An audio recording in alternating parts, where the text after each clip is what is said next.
Bonjour et bienvenue dans le journal Écho de Lyon Décideur. Un nouveau dispositif pour venir en aide aux entrepreneurs en difficulté. Guillaume Bourdon, dirigeant de l'association Second Souffle, nous en dira plus dans un instant sur cette démarche appelée Bolder. Quelques infos en bref pour commencer avec tout d'abord Obiz, dont le processus d'introduction en bourse a démarré la semaine dernière. La plateforme de marketing relationnel cherche à lever 8 millions d'euros au minimum pour accélérer sa croissance et atteindre les 50 millions d'euros de chiffre d'affaires en 2025 contre 15 millions l'an dernier. L'action Obiz sera située dans une fourchette comprise entre 6,42 € et 8,68 €, ce qui valorise l'entreprise de Brice Chambard entre 20 et 27 millions d'euros. Obiz, spécialiste de la fidélisation client, travaille avec 35 000 partenaires et 7 millions d'utilisateurs. Ça y est, la CCI Lyon Métropole a enfin trouvé un directeur général 6 mois après le départ de Xavier Pelletier comme préfet délégué à la reconstruction dans les Alpes-Maritimes. Nicolas Bonnet arrive d'Action Logement dont il a été le directeur régional en Auvergne-Rhône-Alpes puis dans l'équipe de direction nationale à Paris. À 47 ans, Nicolas Bonnet connaît bien la CCI lyonnaise pour en avoir été le secrétaire général de 2014 à 2018 et avoir œuvré à cette occasion à la fusion des chambres de Lyon, Saint-Étienne et Roanne. Delsol Avocat s'offre 2 coprésidents pour succéder à Xavier Delsol. Henri-Louis Delsol et Emmanuel Caplin ont pris les manettes fin mars du cabinet lyonno-parisien fort de 200 personnes, dont 130 avocats et 30 associés. À noter le départ d'Amaury Nardone, figure du cabinet pendant 30 ans, dont 8 ans comme président. Il vient de créer son propre cabinet Accipiter. 8 entrepreneurs et experts lyonnais de l'immobilier viennent de créer Refund, une structure qui vise à aider les entreprises à dégager des financements en vendant leur immobilier, se servir du levier de l'immobilier pour assurer son développement ou passer un cap difficile. Telle est l'ambition de Refund. Enfin, le chiffre du jour, 30 millions de dollars. C'est le montant de la levée de fonds réalisée par Eritech Pharma, la biotech lyonnaise, spécialisée notamment dans le traitement du cancer du pancréas. Eritech a mis au point un procédé innovant consistant à encapsuler des médicaments dans des globules rouges. Place à notre invité à présent, Guillaume Bourdon. Bonjour. Bonjour Jean-Pierre. Vous êtes chef d'entreprise, un dirigeant de l'association Second Souffle, on va en parler, et partie prenante donc dans le dispositif Bolder pour venir en aide aux entreprises en difficulté. Beaucoup d'acteurs en première ligne. Combien au total d'organisations, de structures ? Alors je me suis permis de prendre mon papier parce que je voulais pas en oublier, parce que c'est une première qu'on soit tous rassemblés pour porter un tel message.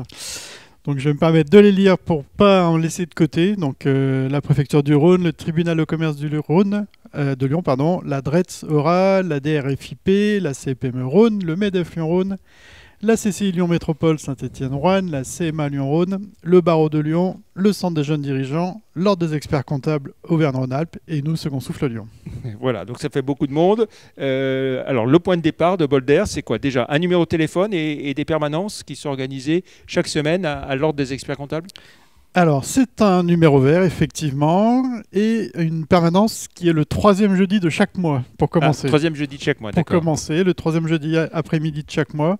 Et puis, suivant la demande, on prolongera. C'est bien donc à l'ordre des experts comptables. Hein, ça se passe à l'ordre des experts rue comptables. Montgolfier, dans le 6e. Exactement. Voilà. Et le numéro de téléphone, c'est le 0805... 0805 295 777. Voilà, il apparaît en même temps qu'on le cite. Donc chez les experts comptables, lors des experts comptables, et il faut prendre rendez-vous ou on peut y aller comme ça Non, il faut appeler le numéro vert, prendre rendez-vous. On proposera donc des plages horaires sur l'après-midi, le premier après-midi qui succédera à l'appel. Et si jamais il y a une urgence, Second Souffle Lyon prendra le relais rapidement. D'accord. Alors, vous vous adressez en priorité, on va dire quoi, plutôt les petites entreprises, les petites structures?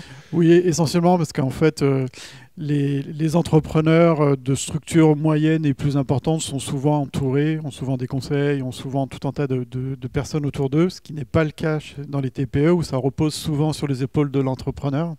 Et donc, c'est principalement eux qu'on veut accompagner. Ouais.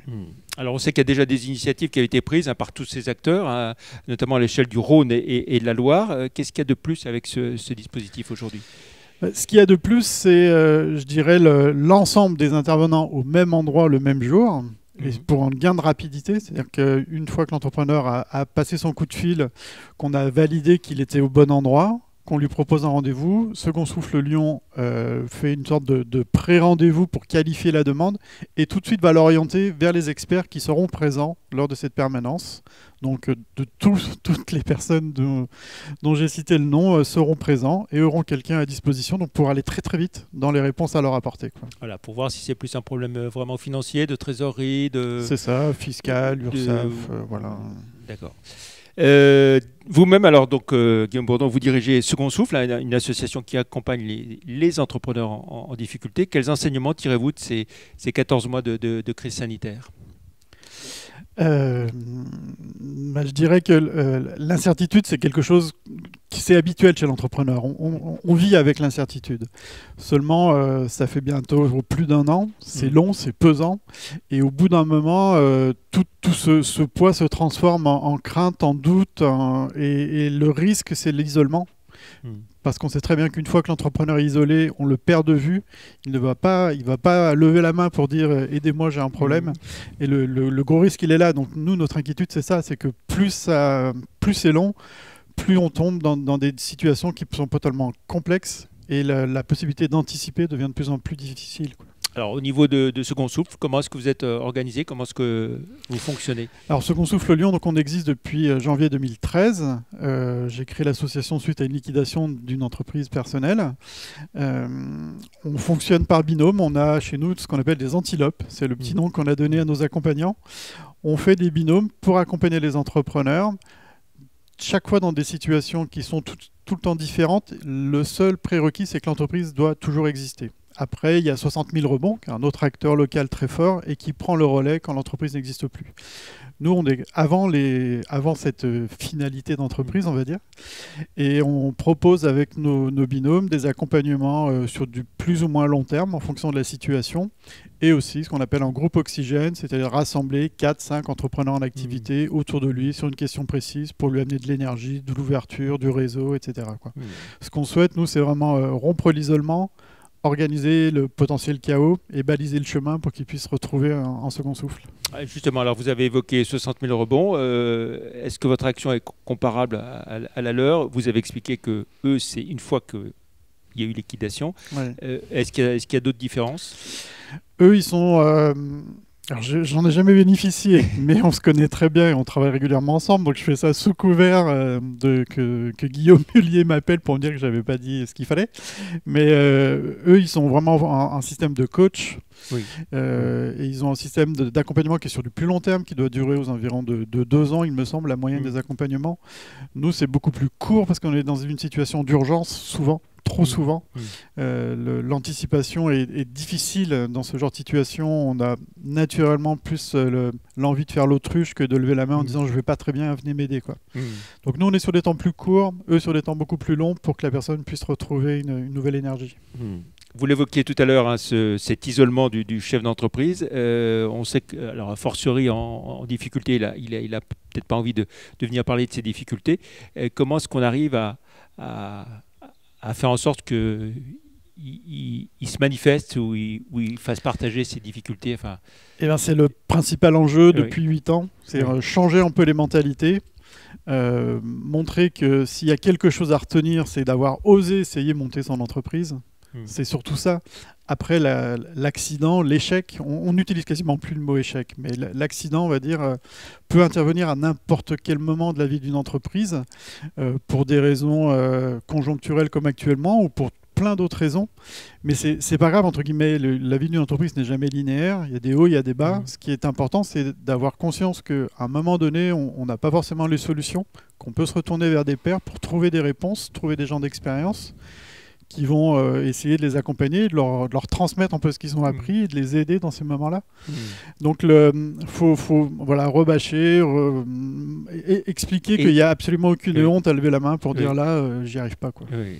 Et c'est une grande différence aussi culturelle entre la France et les États-Unis, par exemple, hein, oui, il paraît qu'aux États-Unis, on va plutôt dire ok, vous avez planté des entreprises, vous avez appris. Vous avez de l'expérience, donc on va vous faire davantage confiance. C'est quelque chose qui est vraiment très différent par rapport à nous. Nous, on essaye d'expliquer ce principe-là d'expérience, parce que c'est sûr que après chaque échec ou après chaque accident, il y a apprentissage. C'est surtout ça qu'on essaye de mettre en valeur. Mais c'est plus long à rentrer dans les mentalités. Et voilà, c'est comme ça. Est-ce que la peur du tribunal de commerce est toujours aussi importante ? Bien sûr, dès qu'on entend le mot tribunal, c'est jamais très agréable. On n'a pas forcément envie d'y aller. Moi, je me souviens très bien le jour où j'en suis ressorti suite à ma liquidation. C'est marqué à jamais. C'est des moments forts qui s'ancrent dans nos esprits. Depuis quelques années et dernièrement, avec Thierry Gardon, le président du tribunal de Lyon, il y a une vraie ouverture pour un discours plus léger. Et puis pour développer tout ce qui est prévention. Voilà, pour développer de l'anticipation, de la prévention. Là aussi, c'est long, il faut que l'image bouge. C'est aussi pour ça qu'on a choisi de faire ces rendez-vous de permanence dans un lieu plus neutre, qui est chez les experts comptables et non pas au tribunal, pour justement de dire, venez, vous ne viendrez pas au tribunal, vous aurez la même qualité d'information, parce qu'au tribunal, franchement, ils sont là pour nous aider, mais c'est encore difficile d'accès.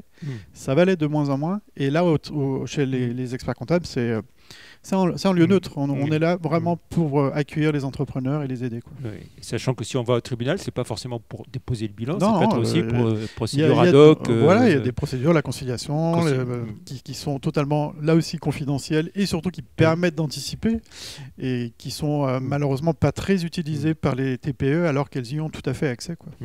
On sait que les mesures d'accompagnement du gouvernement, prêts garantis par l'État, chômage partiel, etc., ont évité beaucoup de dépôts de bilan. Est-ce qu'on peut dire que certaines petites entreprises sont maintenues artificiellement en vie ?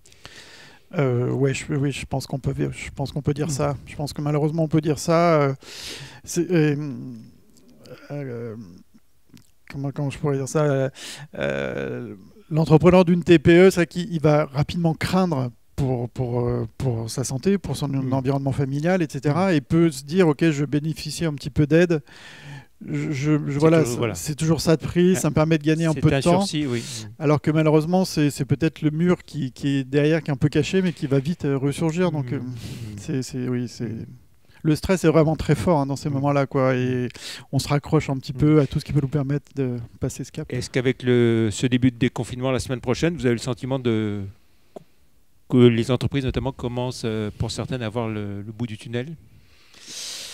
Je dirais oui et non. Je dirais d'un côté, c'est effectivement, et pour tout le monde, je pense que c'est une vraie bouffée d'oxygène. On a tous envie que ça réouvre. Voilà.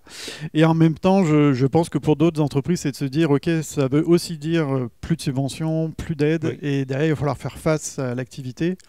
En septembre, elle n'a pas du tout redémarré comme on l'avait imaginé. Donc je pense que là, tout le monde craint un petit peu sur comment ça va véritablement se passer. Donc je ne suis pas sûr que les entrepreneurs soient vraiment rassurés par le déconfinement. Merci Guillaume Bourdon d'avoir été notre invité dans le Journal Éco. On rappelle une dernière fois ce numéro d'appel gratuit 0805 295 777. Bonne fin de semaine. Merci. À la semaine prochaine. Merci, au revoir.